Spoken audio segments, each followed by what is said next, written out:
All right, so here is a quick how to unload your 1165 off the shipping pallet when it arrives.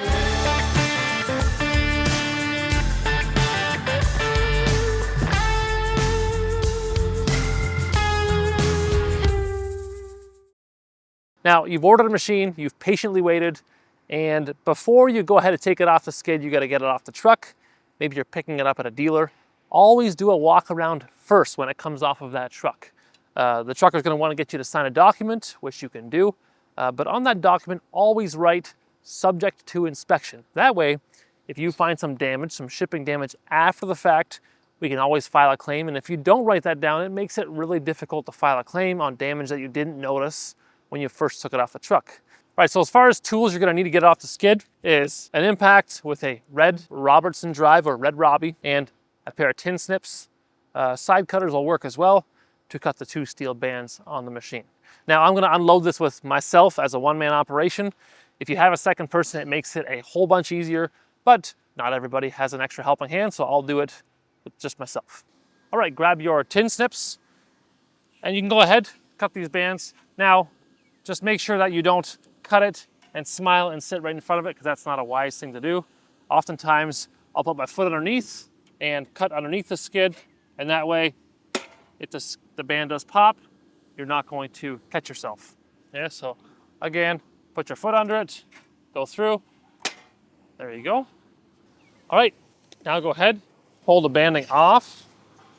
Then you can go ahead, take your impact and remove the chocks on the machine. So right here,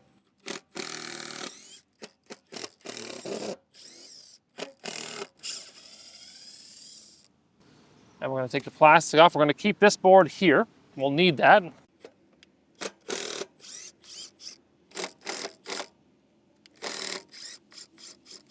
Now, you'll need these 3 blocks to help you get the machine off the skid.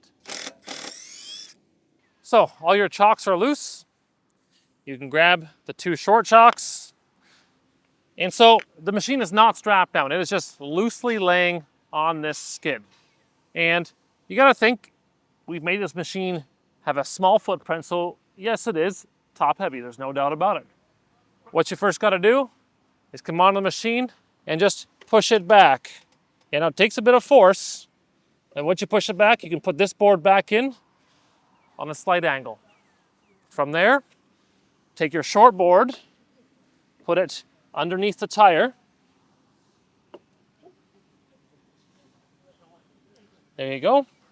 And from there, you can grab the cylinder again, push it up, and put it back down.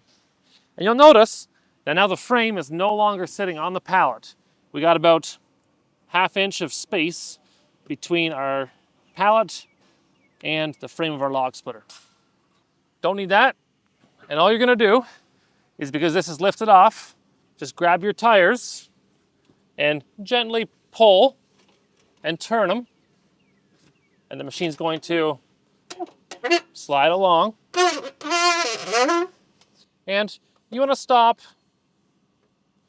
right about there. Go ahead, grab your small 2x4 again, place it under the tire, give it a little tap,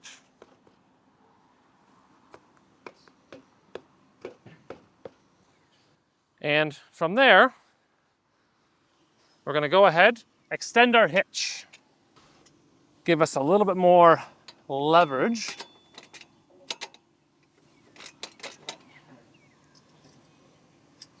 And now we can lift up on this very gently and roll it back off those 2x4s.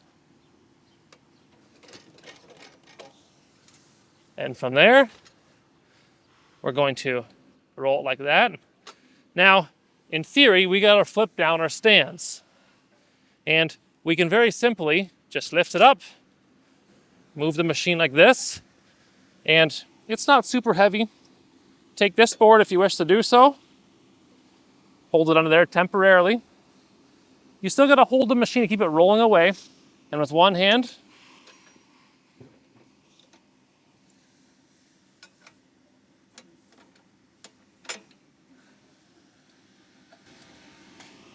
you can put the stands down.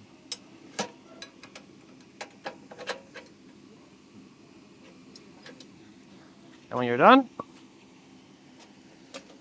and that's how you take a machine off the skid.